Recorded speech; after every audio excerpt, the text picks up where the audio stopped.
Thursday, 21 August 2025, Washington moved against a shadowy oil network that stretches from Iran to China, and the ripple effects are already hitting the global energy market. At the same time, U.S. President Donald Trump extended a fragile trade truce with Beijing, delaying new tariffs for just 90 days. On the surface, these look like foreign power games, but beneath it, every sanction, every tariff, and every oil deal reshapes how much Nigeria earns, how much the Naira holds, and whether the government can still survive without fuel subsidies. This morning, we dig into why sanctions in the Middle East, decisions in Washington, and whispers in Abuja are all part of the same storm building. Here's your Monday briefing. First, the U.S. Treasury has sanctioned new networks and vessels accused of helping Iran secretly sell oil, with Chinese companies directly in the spotlight. The move is meant to choke Tehran's revenue, but it's already spooking energy markets, with fears of a supply crunch driving volatility in oil prices. Second, in a surprise turn, Trump extended the U.S.-China trade truce until early November, buying just 3 months of calm before tariffs could snap back in full force. Analysts say this pause is temporary, a political move, not a real solution. Third, U.S. senators introduced a bill targeting Chinese firms accused of backing Russia's war in Ukraine, signaling that Washington's economic war with Beijing is far from cooling down. And finally, back home in Nigeria, the IMF has issued a sharp warning. Abuja must recalibrate its 2025 budget to account for lower oil revenues and avoid slipping back into unsustainable debt, especially with subsidy savings already strained. Taken together, these stories are not just headlines, they are pressure points squeezing Nigeria's economy from every side. So why should a sanctions move thousands of miles away matter to Nigerians struggling with food prices and transport costs? Here's the chain reaction.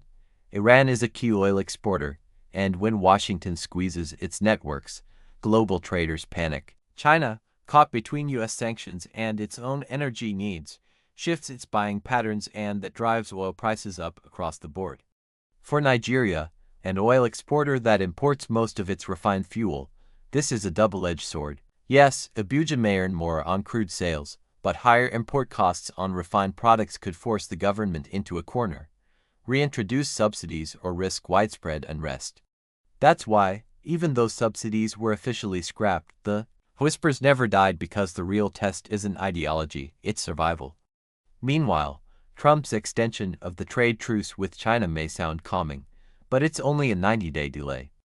If tariffs snap back in November, global markets could spiral again, with Nigeria's Naira caught in the turbulence. And let's not ignore the new sanctions bill targeting Chinese firms tied to Russia's war machine. This is more proof that the US and China are not just trading partners, but strategic rivals.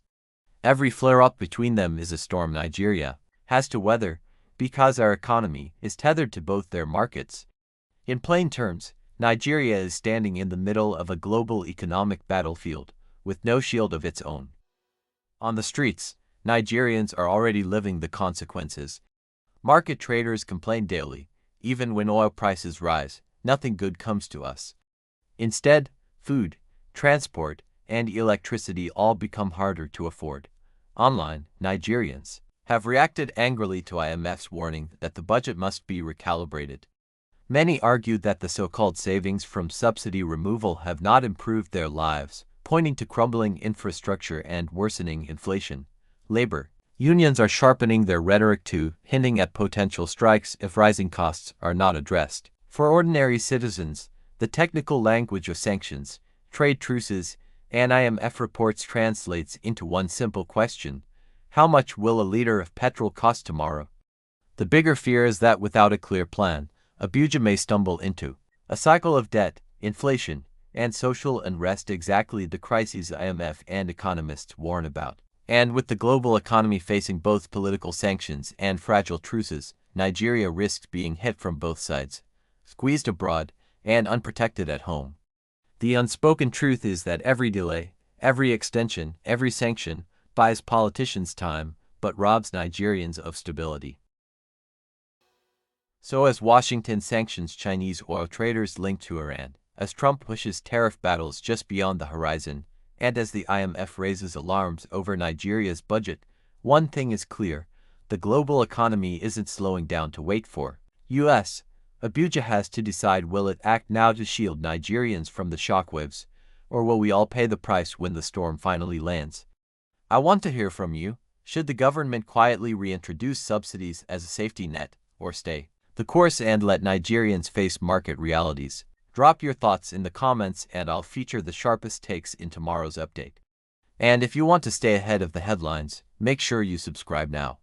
Because tomorrow, the story might not be about what happened in Washington or Beijing, but how it lands in Lagos, Abuja, and your own neighborhood.